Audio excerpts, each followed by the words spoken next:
Before we delve into the most challenging chapter of this narrative, I must first present my former spouse, Emily. Every soul in my Texas hometown knew everyone's business, a common local saying. My father served as a linguist for the American Foreign Service, so my early years filled with tales of diverse lands and tongues. When I turned 18, my family relocated to Britain for his career, and that's where I pursued higher education. During my time at Oxford, I devoted myself to computing, commerce, and finance. I excelled in that demanding intellectual setting and forged enduring bonds, especially with Patricia, my sibling. After graduating, I came back to America, eager to leave my own impression. My name is Dan Colton. I stay fit by running 2 circuits in the park most mornings when possible. I stand 5 feet 10 inches tall, weighing 180 pounds. My fitness regimen includes weekly miles in the pool and 2 visits to a traditional gym for lifting and mixed martial arts. No master of combat, yet I can defend myself, which is why my mass is largely muscle. Despite my academic achievements, a master's in computer technology, a postgraduate degree in business management, and a bachelor's in economics from Oxford University, people often remark on my slight resemblance to George Clooney. Because my father worked for the American Foreign Service, I completed my studies while he returned to the U.S. to work as a computer repair specialist after his tenure. Now, I lead a prominent firm and direct development of a groundbreaking program applicable across sectors. From video games to defense, its real-time problem-solving capacity is vital, and its anticipated completion is within 6 to 12 months. My sister Patricia, or Pat as I call her, is deeply cherished, and the feeling is mutual.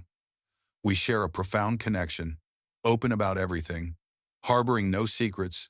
2 years my junior, she currently holds a junior partner position at a respected New York legal practice. Emily, my former wife, maintains her physique with at least 4 gym visits weekly. She is 5 feet 3 inches tall, boasting a captivating physique, 34 B cup, 22-inch waist, 33-inch hips, with fiery red hair and emerald eyes reflecting her passionate spirit. Her face, like an angel's, and her smile could illuminate any space. She's a corporate lawyer at XYZ, a public relations and marketing agency, where she works after earning her law degree. We met at Pat's graduation party. Pat, Emily's sister, and Amy were roommates and introduced us at the celebration. Coincidentally, we lived just 3 miles apart in the mid-sized Texas town of Freestone. We began dating 6 months later and quickly hit it off, marrying 6 months after that. Following our wedding, Emily started her career at XYZ as a junior attorney with a humble income and incentives. I worked for ABC Flight Controllers, where I built and analyzed software systems for a mid-5-figure wage plus bonus. The 3-bedroom house I received from my forebears was in a pleasant neighborhood. My sister received a single large payment, while Emily's sister and parents remained in New York. My parents had moved to Florida for retirement. We gathered relatives twice yearly for holiday celebrations. Our lives were pleasant, content with moderate earnings, decent vehicles, and 2 annual holidays. After 2 years, Emily was elevated to junior partner, and circumstances shifted. She began socializing with friends on occasional Friday evenings and frequently stayed late at the office. My suspicions grew. I reverted to old habits, checking her email, inspecting her undergarments, and even installing monitoring software on her computer. Though aware of my paranoia, it didn't invalidate my worries. One night, I trailed her. Nothing improper occurred. She didn't even dance with other men. So why did I sense a problem in our bond? Emily desired to become a senior partner before starting a family, which would require another half-decade. She was happy with her employment. Meanwhile, I felt trapped in my own, with no path for progression. Since it was a family enterprise, promotions were reserved for kin, regardless of their suitability. I decided to launch my own tech repair venture, not a walk-in laptop service. I focused on companies requiring improved security and system enhancements. I conducted market research, anticipated a slow beginning, but predicted higher earnings within a year than my current role. I discussed with Emily that the first year would be challenging, but ultimately beneficial. I omitted details about my new software project to simplify the conversation. She vehemently opposed it, asking why I jeopardize our stability when she was flourishing and I was in a stagnant position. Emily and I managed our money independently, aside from a shared account for household expenses. We both paid equally for monthly costs, saving any remainder. I quit my employment and launched my enterprise, using savings and a home equity loan. I started promoting and making calls from a rented workshop with an adjoining office. Within 3 months, I was content to be breaking even. My software development was also advancing smoothly. Then one evening, Emily delivered startling news. She was 3 months pregnant with twins. Panic ensued. I reviewed her recent activities. She'd spent a week in Miami on business. It dawned on me. She was unfaithful. I resolved at once to get a DNA test. From the moment she learned of the pregnancy, she withheld all affection, at least from me. She insisted on no intimacy, fearing harm to the infants. Despite my and the doctor's reassurances, she was overreacting. Nonetheless, we maintained our routine. I attended her calming classes, massaged her feet nightly, applied oil to her expanding abdomen to prevent marks, and endured her growing irritability. My business expanded. I hired Greg, a new tech, and May as the front desk assistant. Emily displayed no curiosity in my venture, so I never discussed it with her. The day arrived for her labor. I was with a client, discussing server upgrades, when I received the call. My client offered congratulations and dismissed me. Emily was already there, her hospital bag prepared. I hurried, collected her bag and the DNA sample kit, driving her to the hospital. She was admitted to a private room in the maternity ward. After examination, the doctor stated it would still be a while. Despite questions about the twins' father, I was eager to embrace fatherhood. The physician advised me to return home, promising a call when delivery was imminent. I went home, ate, relaxed, and eventually slept. The phone rang. Emily was fully dilated, contractions every 7 minutes. The babies were near. It was 2:30 a.m. I grabbed my coat, rushed to the car. Why do infants always arrive at strange times? I sped to the hospital, arriving just as the first baby was born. Minutes later, the second followed. The nurse examined both infants, counting digits, then washed them. While her back was turned, I swabbed each for the DNA test as she assisted my wife. Though I felt a bond, I needed certainty of their paternity. Emily met my gaze with sorrowful eyes, professing her love as I kissed her tenderly. Emily was transferred to recovery, and I was told to leave. The next day, I shared the happy news. Grandparents were ecstatic, keen to meet their new grandchildren. Pat and Amy promised time off to visit their niece and nephew. En route to the hospital with flowers for Emily, I dropped off the DNA kit. Results would be ready in 10 days. Emily remained hospitalized. The doctor explained she had severe tears requiring healing time. For 5 days I visited daily, but she seemed remote. When I asked the doctor about her demeanor, he simply said, "She'll recover, it happens." He mentioned her discharge on Saturday afternoon. During my Friday visit, I eagerly awaited bringing them home. The nursery was prepared for our new arrivals. Saturday morning, I ensured everything was ready for her return, safety gates securely fastened. At 1:30, I went to the hospital for my family. Her room was vacant. "Where are my wife and children?" I asked the nurse. "Another man already took them," she answered. "Who?" I demanded, panic surging. I tried Emily's phone. No reply. The head nurse arrived, notified security, who then called the police. Officers arrived, a male and female detective. They reviewed morning footage in the security room, then reported, "Emily appears to have left willingly with the man. We know him but cannot reveal his name." Stunned, I asked, "What do I do?" "Go home, Mr. Colton," they advised. "We'll be in contact." Feeling ill, I waited anxiously at home. Around 6 that evening, the same two detectives knocked. Neither met my gaze. "What's happening?" I asked. The woman spoke first. "Mr. Colton, we cannot disclose their location, but your wife and children are safe." "I'm truly sorry," she added softly. I stared, bewildered. My family was gone. Emily's phone silent. The male detective stepped forward. "I regret to inform you your wife left you and took the children. Her lawyer will contact you shortly." My heart sank in disbelief. "Please, don't do anything rash," the detective warned. "We'd prefer not to take further action."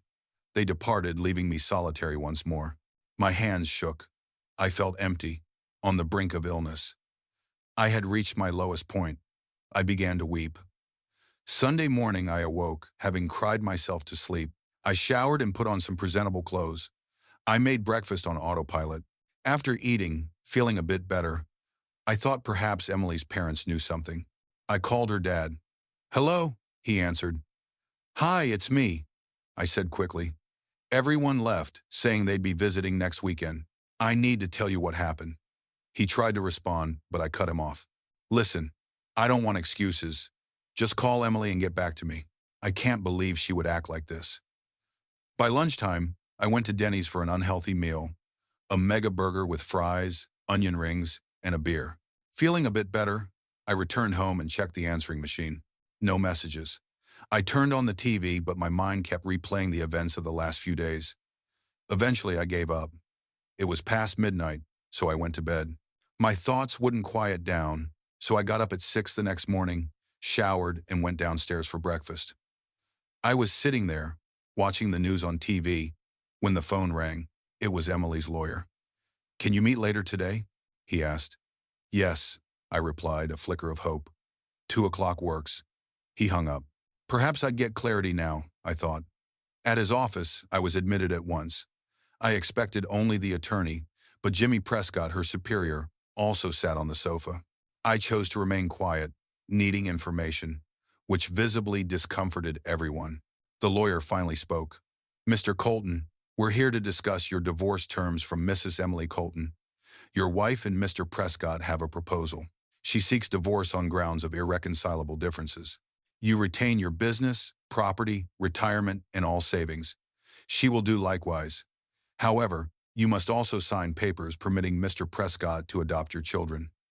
In return, Mr. Prescott will deposit $2 million into an account of your choice." I leapt up so quickly, I nearly overturned the table. "Absolutely not," I yelled. "My children are not merchandise. You can have that harlot for nothing. I want no part of her. Get out." Emily rose, speaking softly, attempting to soothe me. "Dan, I know I hurt you, and I'm truly sorry. I never intended this. Jimmy and I have been together for some time, and we wish to marry. He wants to adopt the children because, regrettably, he cannot have his own." I interrupted her. "Oh, so the children would enjoy everything, wouldn't they? A grand home, elite schools, a flawless existence?" I sneered. "And what do I offer? A dilapidated house and a modest computer repair service?" My voice dripped with scorn. "Is that why you're leaving? Because I lack drive, funds, and can't provide a superior future for them?" Her voice turned cold. "If you refuse to sign, I will ruin you. I'll take your home, half your earnings, half your savings, your retirement, your company, and ensure you never see your children again. You have no favorable outcome. Our proposal at least offers you something." "Go to hell, Emily," I retorted. "You have no right to the house. It's mine. Half of nothing remains nothing. I have no savings, and you earn more, so support payments will be negligible. I'll see my children every other weekend and gladly pay child support. As for my business, it ceases to exist without me. Regarding your threats, I'll see you in court." With that, I spun and exited, leaving 3 astonished individuals. I went straight to Denny's for a meal. Afterward, I drove home to an empty, chilling house. I sat with a beer, watching TV, furious for not checking the peephole before answering. Around 11, I awoke to a knock, still groggy. As I opened the door, it slammed inward with such force. I stumbled backward but remained standing.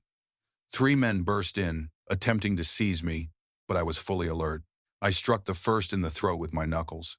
The second tried a headlock, forcing me down. As I struggled free, the third hit my shin with a bat, and I fell. I started losing awareness as the first man choked on the floor. The other 2 kicked me, assuming they'd finish me, leaving enough evidence for police. As I blacked out, their leader pulled me upright. "Be a good boy and sign the documents, or we'll return," he said, his face close to mine. I headbutted his nose, feeling warm blood spatter my face. Now I had his DNA.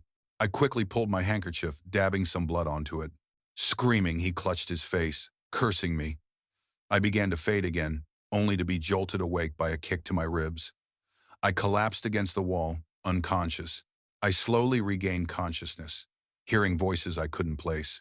Vague forms moved in the room, but I couldn't identify them. Then, darkness returned. Next, I awoke to bright sunlight. I looked around, seeing a woman in a chair. It took a moment to recognize Cam, wife of my MMA coach, Nick Wright. I tried to speak, but my mouth was too dry. I croaked out a sound. Cam came over and pressed the call button. A nurse came in and checked my vitals. She smiled and asked how I was feeling. The ice chip she offered was more refreshing than any aged whiskey. Cam quickly dialed her phone with one hand while holding mine. "How are you feeling?" "Glad to have you back among the living, Dan. You really scared us for a while," she said. "Like I was hit by a truck," I croaked. "A truck might have done less harm," she replied with a wry smile. Just then a doctor entered. "So glad to see you awake. You've been comatose for 3 days, but I think you're recovering now." "Doctor, could I eat something? I feel like I could devour a whole cow, horns and all," I groaned. Everyone chuckled, but when I tried, the pain in my side almost made me faint. The doctor adjusted my pain medication and showed me how to use the button for more morphine. I drifted in and out of a morphine-induced sleep for what seemed like hours.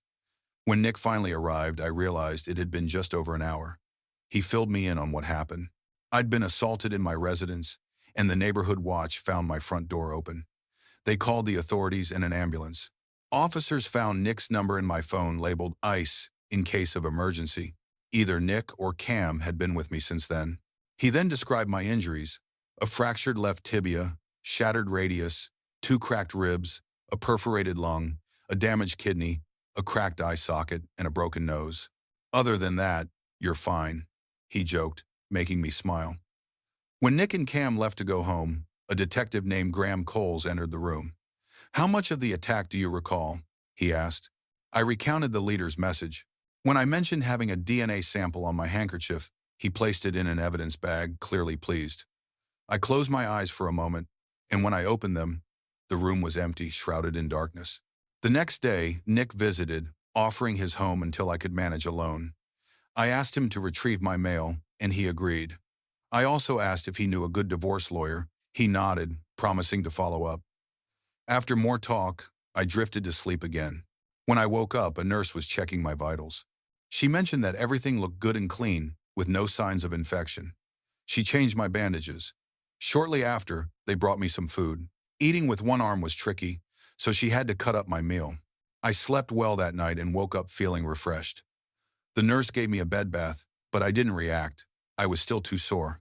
Later, Nick arrived with a striking woman, introducing her as Grace Miles, my new attorney. She confirmed my visitation rights for my children and accepted my case. We reviewed the situation before her departure. Nick stayed with me while I sorted through the mail he had brought. When I opened the DNA results, a surge of fury hit me, then I burst out laughing. Neither child was mine. Emily had been unfaithful to both Jimmy and me, a true betrayer. I explained the situation to Nick, and his face paled once I stopped laughing. With a shift in perspective, I decided to propose a settlement. I called Grace, asking her to arrange a meeting with Emily, Jimmy, their lawyer, and myself at the hospital. She set it for the next day in a temporary office. When Nick wheeled me into the room, my arm and leg in casts, tubes running into my body, Emily looked flawless. My face, like most of my body, was bruised black and blue. Emily seemed shocked at my appearance, while Jimmy just smirked. Staring at them, I began, "Well, I've reconsidered after some of your associates visited." "Don't bother denying it, Jimmy. Your thug's last words were, 'Sign the documents.' Who else would demand I surrender the children without a $2 million inducement?" I presented the new documents my lawyer had prepared. Your initial offer made it appear I was selling the children, and my attorney explained how that could lead to human trafficking charges. Clever attempt, though. Their lawyer eyed the papers skeptically as I continued. "My lawyer and I have drafted a new settlement. Here it is." Grace handed the documents to their attorney, with copies for Emily and Jimmy. "Your proposal bears no resemblance to ours. Let me detail it for you. I retain my home, all its contents, my savings, my business, both vehicles, and my wife's jewelry. Additionally, she deposits $180,000 from her not-so-secret retail credit account into my attorney's escrow account." "You jerk, that's my money. You can't take it," Emily sputtered, her face reddening, a vein throbbing in her neck. Jimmy looked surprised. He seemed unaware of her hidden account. Gently, he guided her back to her seat, still smirking. I believe that moment sealed the fate of their relationship. Had he not cared so much for the children, he might have walked out then. "Sit down and be quiet, you deceitful liar." The grown-ups are conversing, he snapped. Emily fell silent, her face transitioning from red to pale. As I was saying before being interrupted, I continued, since she earns considerably more than I do, she will also pay me $2,500 monthly in spousal support, deposited into my attorney's account.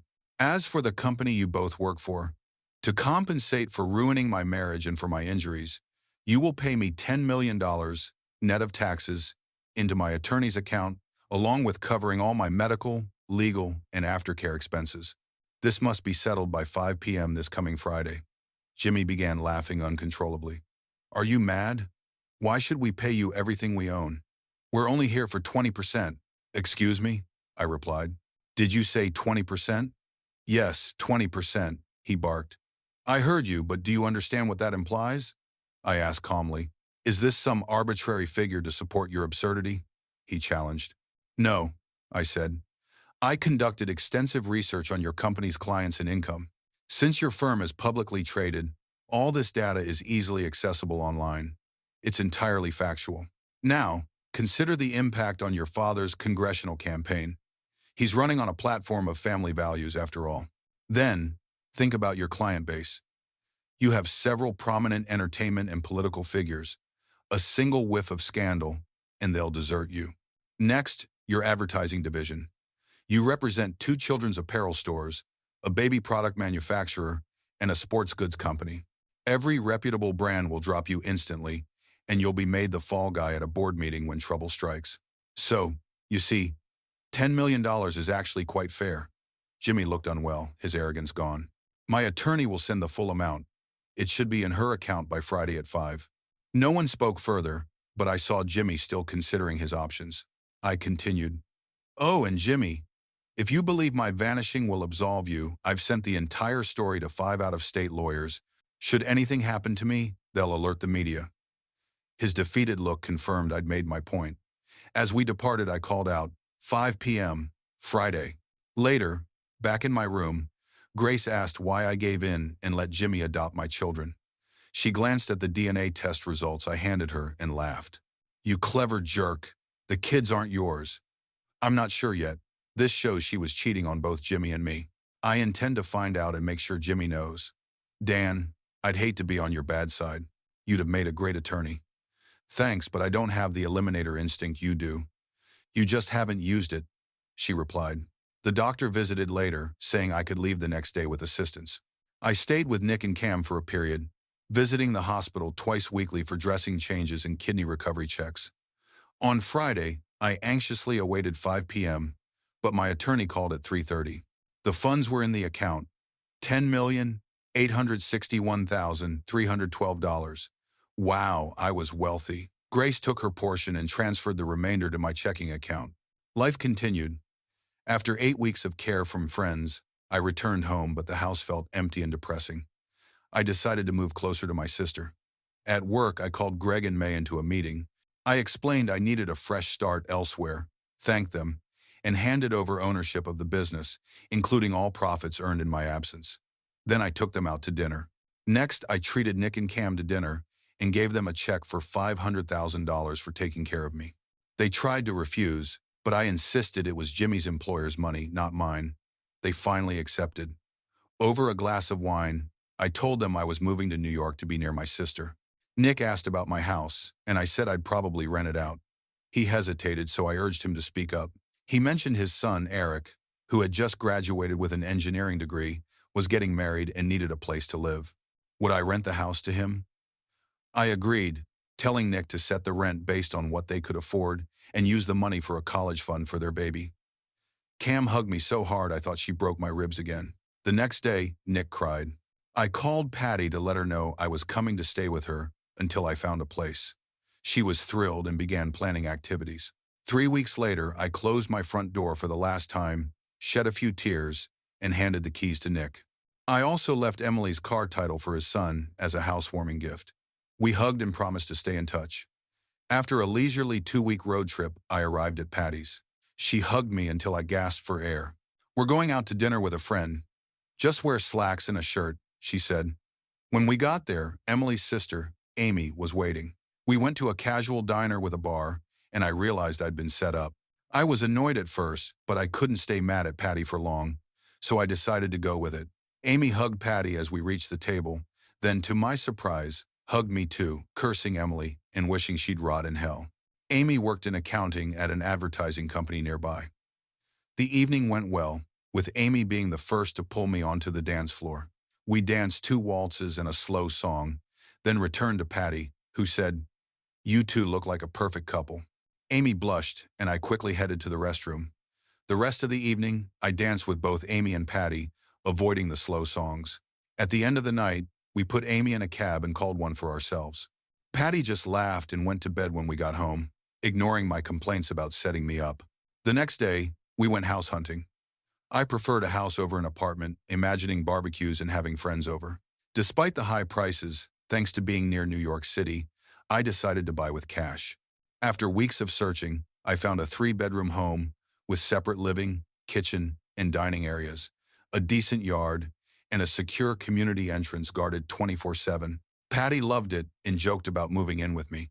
I had to furnish the house, acquiring all the essentials like towels, pots, and pans. Luckily, it came with kitchen appliances, but I still had to stock up on food and basics.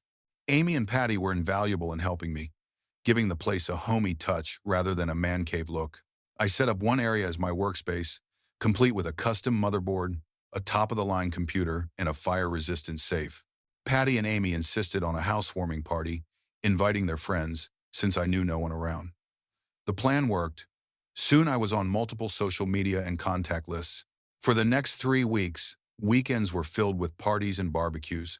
I barely thought of Emily and enjoyed my new social life. Amy and I grew closer during this time, more than friends but not quite lovers. One evening, Patty and Amy planned a theater outing, but Patty canceled suddenly, leaving just Amy and me. During the taming of the shrew, Amy reached for my hand as surprise, as our most intimate gesture until then was a cheek kiss. After the play, we took a taxi to Amy's apartment, but it left before I could head home. I swore, realizing no other cab would be available so far out of town.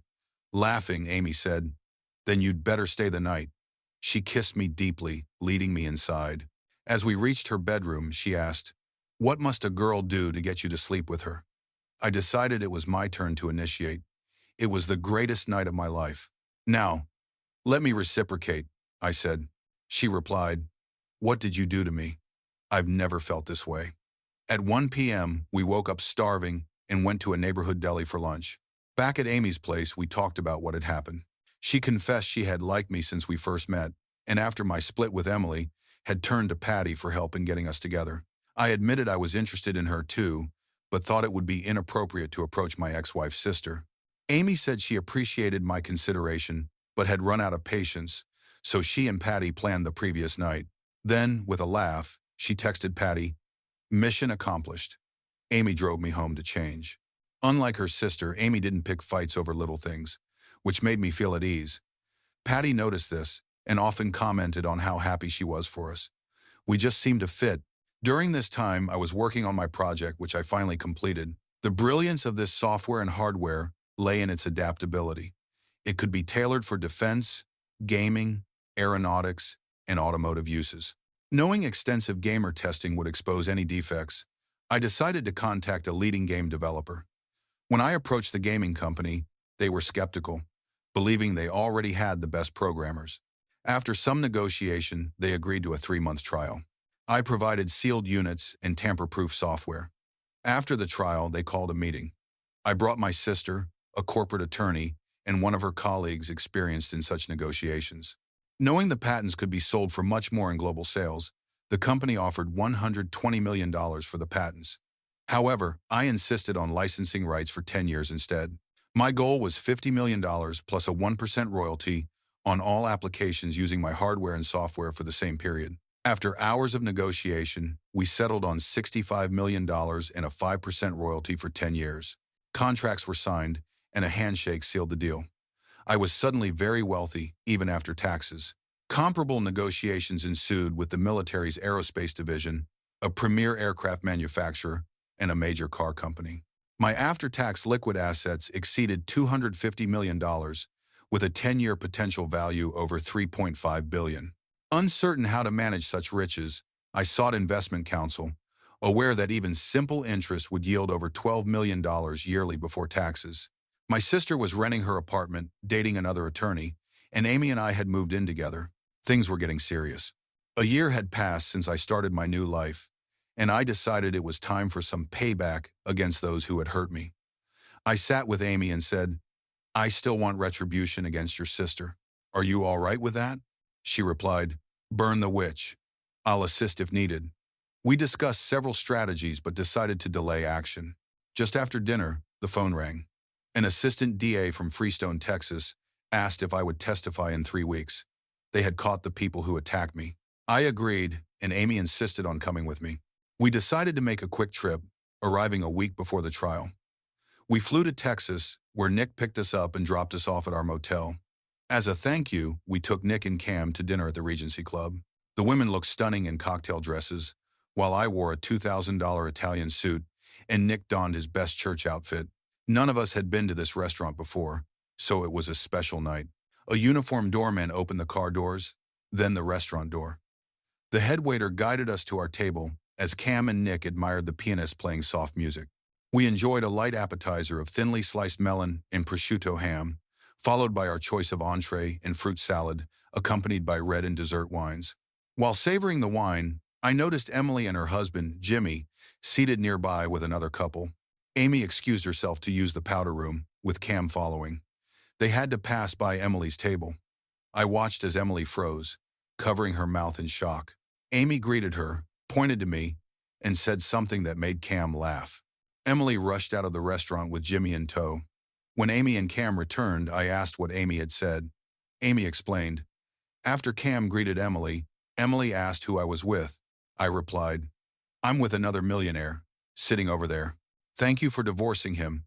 We were destined to be together. You clearly settled for less." Then I added, "I don't understand what you ever found appealing in that pompous man," and walked away. We danced and laughed about Amy's encounter late into the night. The next day, while Nick and Cam worked, Amy and I played tourists, even spending a day at a weapon range where Amy proved to be a surprisingly good shot. The day before the trial, we had dinner at Nick and Cam's house. Home-cooked food tasted so much better than restaurant fare. We toasted their upcoming wedding, and Nick shared that his son was getting married in the spring. When we met with the assistant DA, he called the case a slam dunk. My providing the DNA of the trio's leader had helped identify him. He was prepared to testify against his accomplices. The trial concluded with the leader receiving a 15-year sentence. In exchange for testifying, the one I struck in the throat got 2 years, since he didn't actively participate in the attack, while the other received 5 years for his first offense. After Nick and Cam dropped us at the airport, I gave Nick an envelope, telling him not to open it until after takeoff. Inside were the deeds to my former house, a wedding gift for his son. I had shown it only to his son, appreciating the sanctity of wedding promises. After settling it at home, I called my sister, inviting her and her partner to dinner on Friday, without telling Amy. When Friday arrived, I finally let Amy in on the dinner plans, and she was thrilled. That evening, we took a limo to a restaurant I had booked 3 weeks in advance. After a hearty meal, a man in a gypsy costume approached our table and played a love ballad on his violin. Then, to Amy's surprise, he got down on one knee and proposed to her. Through tears of joy and applause from the whole restaurant, she said yes. Her expression was priceless. My sister walked over, hugged Amy, and said, "Welcome to the family." We danced for the rest of the evening before the limo took us home. Our wedding was set for early spring, and invitations went out. I stayed out of the planning, leaving it to Amy and my sister. The ceremony took place at a nearby church, and I covered lodging for all out-of-town guests, reserving a full floor at the Hilton for their 3-day stay. The wedding was a grand event, and everyone had a fantastic time. Nick and Cam said they hadn't had so much fun in years. They invited us to their son's wedding, planned for 2 months later, complete with daily excursions and evening dances. Amy and I spent 2 weeks sailing the Caribbean. We needed another break after our wedding and returned completely exhausted. By then, I had a troubleshooting team in place to handle any issues with my program and hardware, allowing me to take things slow while planning my next steps for retribution. 9 months later, our son James was born, followed by his sister Sarah a year later. We moved into a larger house, but stayed within our safe community. By this point, I was quite wealthy and even became somewhat of a celebrity, frequently attending charitable events. Some society magazines began calling Amy and me the ideal couple. However, I never let go of my desire for revenge. The pain of what had been done to me lingered. Over the past 5 years, I had hired a private investigator to gather information on Emily, Jimmy, and everyone connected to them, including her former boss, Troy Simmons. I wanted to know if Troy was the father of Emily's twins. The PI confirmed my suspicions. The twins were Troy's. Additionally, Emily was still seeing Troy and two other men, while Jimmy was occupied with his father's business and a string of escorts. The first phase of my plan began with a revelation. I sent Jimmy the twins' DNA results, along with Troy's, adding a note, "Do the calculations." This confirmed the children were not his and exposed Emily's continuing affairs. I also included proof of her current infidelities, then withdrew to observe the ensuing turmoil. 2 months later, Nick called to inform me that Jimmy had kicked Emily out, using their prenup to keep the kids he had adopted. She was left with nothing, and no one knew where she had gone. Amy called Emily's parents to see if they had any information, but her father replied, "Don't contact us again," and mentioned he had only wired her a couple of thousand. Emily was now feeling the sting of betrayal and loss. Phase 1 was complete. Her email remained active, so I sent her the private investigator's report on Jimmy, including images of him with various women. I believed this would ignite further trouble. A few days later, as Amy and I watched an old movie, the security gate's intercom chimed. "Miss Prescott wants to visit." I told Amy, "Shall we let her in?" Amy shrugged. "Let's hear what she has to say." I instructed the guard to let her in. A short while later, there was a knock at the door. When Amy opened it, Emily stood there, looking disheveled, hair unkempt, clothes wrinkled, no makeup. Amy gestured for her to come inside, and as she walked in, I noticed she avoided making eye contact with me. Amy handed her a cup of coffee, which she accepted gratefully before sitting down. Though part of me felt pity, I also recalled the pain she had caused. "You look like a wreck. What happened to you?" I asked. Emily broke down, unable to speak for 10 minutes. Then through tears she explained, "He found out I was seeing Troy all along. He figured out the twins weren't his. Then, after our marriage, he discovered I was still seeing Troy. He went wild and threw me out in the clothes I was wearing. I checked into a motel. I had my laptop in my car and a couple thousand in my account. No one would speak to me after what I did to you. My family disowned me." She glanced up, eyes red and puffy. "I called his father, Barry, who told me he didn't need me anymore since he now had an heir to the family fortune. My dad finally agreed to talk to me, wired me a few thousand, and told me never to call again." She looked at Amy, adding, "I had nowhere else to go, so I came here hoping you might pity me." She nodded at me. "I didn't expect any help from you.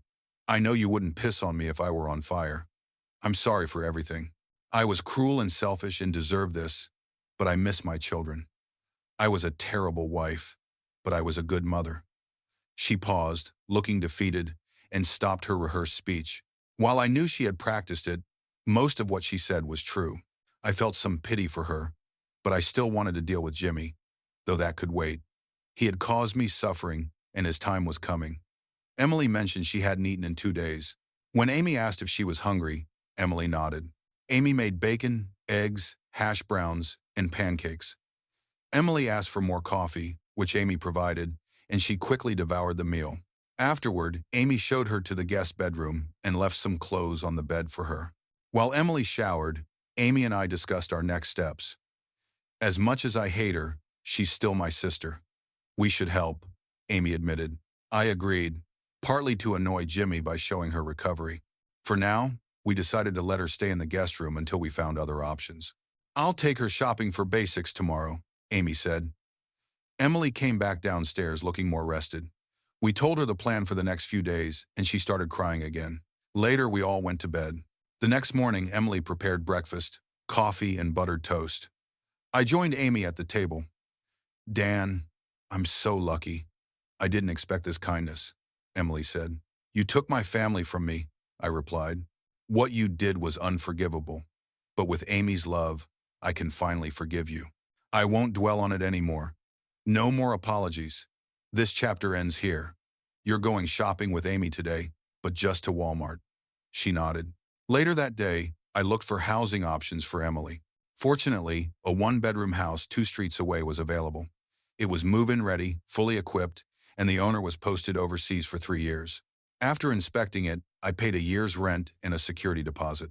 When the girls returned from shopping, I shared the news. Emily hugged me, thanking me through tears. Amy grinned and blew a kiss. Emily turned to me and whispered, "I don't know what I was thinking when I messed up our marriage. I should never have let you go. Amy, take good care of him.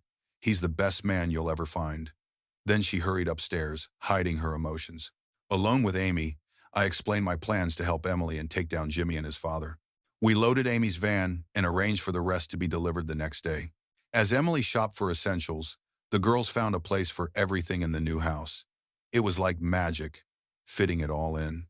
We chose to support Emily financially, giving her a credit card with a $1,000 monthly limit and $10,000 for her checking account. More hugs and tears followed. That night in bed, Amy said, "I'm glad you didn't kick Emily when she was down." I replied that I hoped she learned her lesson and would treat her next partner better. The next day, we helped Emily settle into her new house. Though she insisted on doing most of the work herself, she even invited us over for dinner that night. We left the kids with a sitter and headed over. Emily prepared a delicious meal: roast beef, baked potatoes, mixed veggies with garlic butter and honey, and for dessert, baked apples stuffed with raisins and topped with ice cream. We left completely full. Emily adjusted well, and in the following weeks, Amy and I agreed to help with her divorce. I arranged a meeting with an attorney at Patty's recommendation. We met with Brian Scott. Although he didn't approve of Emily's past actions, he agreed to take on the case. Our main goal was getting her children back. Money was secondary. "I have a strategy," I said during the meeting. I permitted Jimmy to adopt the children. When Brian noted this would be difficult, I asked, "What if the children aren't genetically mine?" I explained receiving $2 million for the children, but refusing to let Jimmy adopt them for profit. However, I was considering pursuing $10 million for alienation of affection against Jimmy and XYZ Advertising. I had signed a non-disclosure agreement with them to exclude XYZ from divorce proceedings. Breaking it would mean repaying the money. I gave Brian the DNA reports proving Troy Simmons was the biological father, showing the children weren't mine. Thus, Jimmy had no claim, and the adoption was invalid, meaning Emily could retrieve them. I clarified, "This isn't just for Emily, it's to disrupt Jimmy and his father." Brian nodded. "Leave it to me. I'll be in touch." That evening, I told Amy what I had done, and she fully supported it. We then invited Emily over. She seemed nervous at first, until I explained my plan. Grateful, she threw her arms around me, then quickly pulled back, embarrassed and apologizing. "Don't worry about it," Amy and I said in unison. "Let's leave it at that."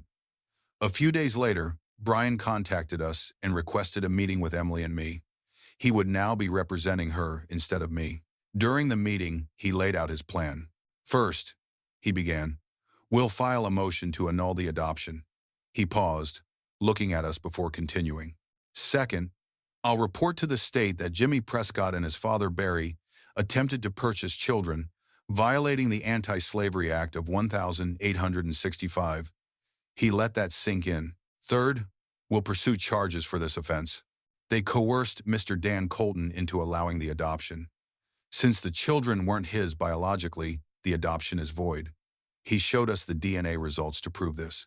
Emily will demand the return of her children, currently being kept at 218. Fifth, we'll sue Mr. Troy Simmons for sexual maltreatment, as he forced the then Mrs. Colton into an affair to keep her job. Sixth, we'll pursue legal action against Jimmy Prescott for coercing Emily into a relationship that destroyed her marriage. He continued. Seventh, we'll file a lawsuit against XYZ Advertising for enabling the maltreatment and promoting the affair. Both CEO Jimmy Prescott and Chairman Barry Prescott knew about the affair and supported it, causing the marriage breakdown. Eighth, we'll charge Troy Simmons with alienation of affection, contributing to the end of Emily's marriage. Ninth, we'll charge Jimmy Prescott for the same reason. 10th, we'll go after XYZ Advertising for failing to include a morality clause in staff contracts, despite knowing about the affair. And lastly, 11th, we'll sue XYZ for supporting the affair between Jimmy and Mrs. Colton, which led to the marriage's dissolution. Brian then looked at me and added, "Finally, Mr. Colton acknowledges he signed an NDA for $10 million and is prepared to repay the amount if he breaks the agreement." We stood there, stunned by Brian's comprehensive plan. Emily, though shaken, seemed ready. "I'll handle the fallout," she said. "I brought this on myself." "Move now," I told Brian. "And XYZ will face a media attack targeting Troy Simmons, Jimmy Prescott, Barry Prescott, and the company." Brian nodded, saying he'd be ready in 2 weeks. I was to launch my attack a week later. Leaving Brian's office, I felt justice was within reach. Though Jimmy and Barry put up a legal fight, Brian pressed on. A week later, as planned, I sent all the gathered evidence to every media outlet. The media pounced, camping outside the courthouse and homes of those involved. As expected, XYZ's clients began threatening to cut ties. The board fired Troy Simmons without severance, and to stop the bleeding, Jimmy and Barry Prescott stepped down. XYZ also paid Emily a 7-figure settlement. With my own compensation, I would easily cover the $10 million NDA repayment. The fallout continued. Congressman Barry Prescott, known for his family values campaign, resigned, citing illness. Soon after, the FBI found financial anomalies, including payments to escorts and misuse of campaign funds. He was called before a select committee. Less than a month later, Emily regained custody of her children. Shortly after, Amy and I drove Emily and the kids to her parents' house for a reconciliation. I told her parents I had forgiven her. While we may not be close friends, we're at least civil. I hope you can forgive her too. Seeing their grandchildren for the first time helped smooth things over. In the aftermath, Barry Prescott was sentenced to 3 years for campaign fund misuse. Jimmy was found guilty of attempted human trafficking and embezzling company funds, receiving a 5-year sentence. His sentence was longer because he refused to reveal where some of the missing money came from, money I had set him up to take for my final revenge. I bribed the prison allocator to place Jimmy with a particularly dangerous inmate. Meanwhile, Emily moved into a larger home, retook her bar exams, and started working at the same law firm as Patty. Though we didn't socialize much, we occasionally babysat for each other. Emily hasn't dated since. She's focused on her career and children,